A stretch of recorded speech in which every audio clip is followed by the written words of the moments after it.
Бүгіннен бастап Америкада ашық сатылымға шықты. iPhone 15, iPhone 15 Plus, iPhone 15 Pro, iPhone Pro Max.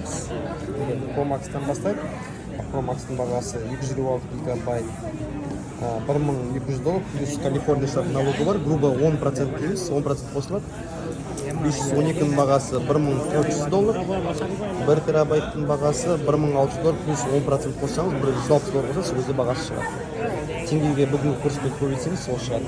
Қандай түстері бар дегендер бар. Мынау біріншісі титановый цвет, көк титановый, ақ титановый және көк титановый.